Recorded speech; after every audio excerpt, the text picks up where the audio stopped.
Approximately 6 months ago, Apple introduced us to the iPhone 7. What they claimed new was in fact the refined iPhone 6s with a couple of minor changes. Don't get me wrong, those minor changes are very impactful and this is a great phone. So, should you upgrade? Let's find out.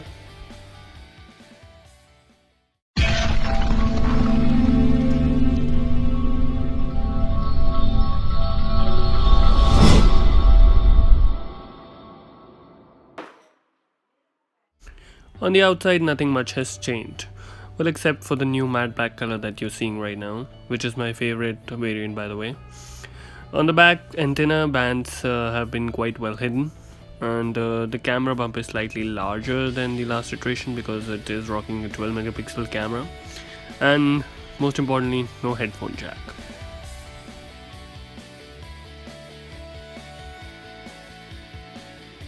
Even though Apple hasn't changed the resolution of the screen, Apple claims that the iPhone 7 has a wider color gambit than the iPhone 6s.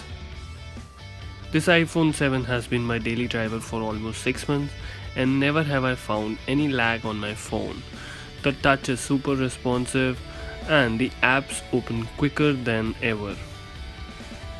One of the few reasons that I haven't found any lag is because Apple has finally included 2 GBs of RAM into this phone.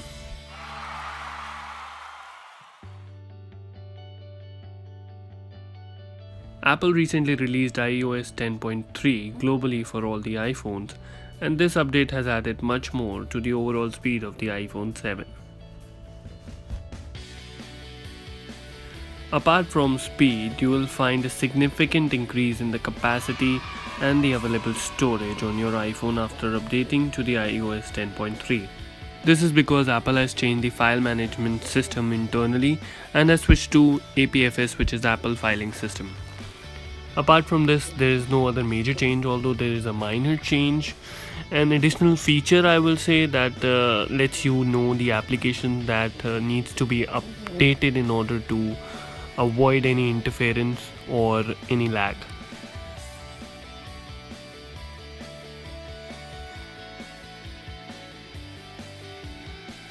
With iPhone 6s, Apple introduced us to the amazing functionality called 3D Touch. Its application and features were not clear until last year, but now 3D Touch is a very useful feature, at least for me.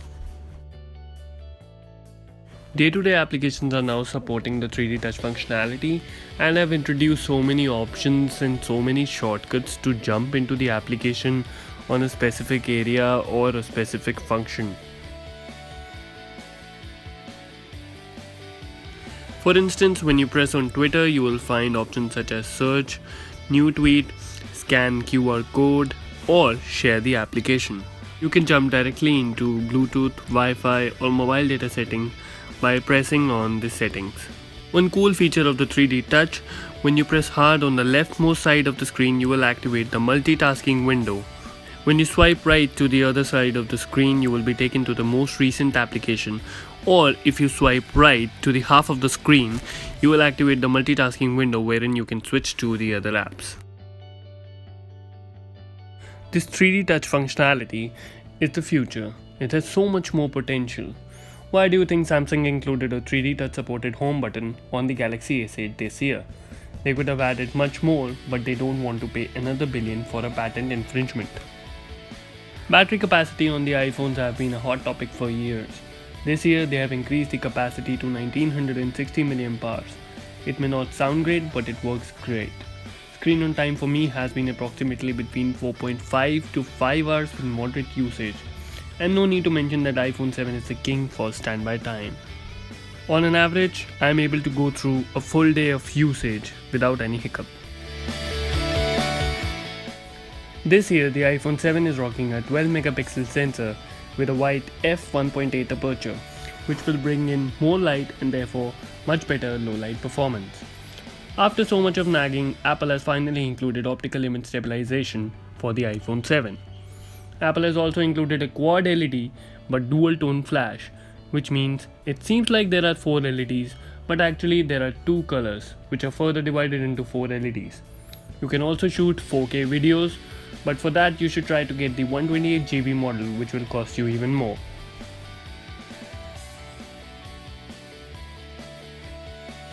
On the software side, nothing much has changed. You will find the same decent sophisticated user interface for the camera, a couple of filters, same modes such as slow motion, time lapse, square, panorama. The camera is amazingly fast. I did not face any stutter even while taking 248 burst shots. The face detection autofocus seems to be improved, and this year it is super duper responsive. Here are some sample shots that I managed to click using the iPhone 7.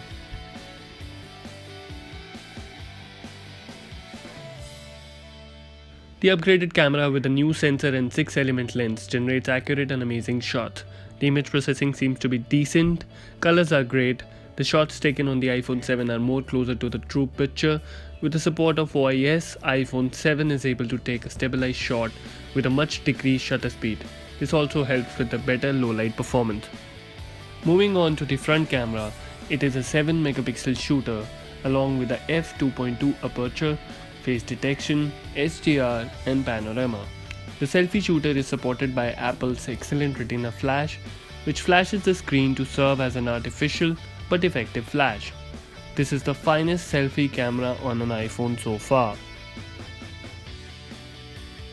To check the performance on the iPhone 7, I ran a Geekbench test and the results were surprisingly higher than what I expected. Apple is now made up of the Apple's A10 Fusion chip, which is clocked at 2.34 GHz, and the processor is now quad-core. So now we have the result. As you can see, the single core score is 3507, which is the highest on a smartphone so far. Well, except for Galaxy S8, which we haven't tested yet. The multi-score is one of the highest as well. This phone is actually a beast. Kudos to Apple on that. Apple claims that the iPhone 7 is 2 times faster than the iPhone 6s. iPhone 7 is now supported by 6-core graphics, which means you can play graphic-intensive games without any lag. That is pretty insane. So the final verdict is, for those who have iPhone 6, they should definitely upgrade to iPhone 7. But for iPhone 6s users, I think you should wait for the next iteration. If you like my video, please subscribe. Godspeed.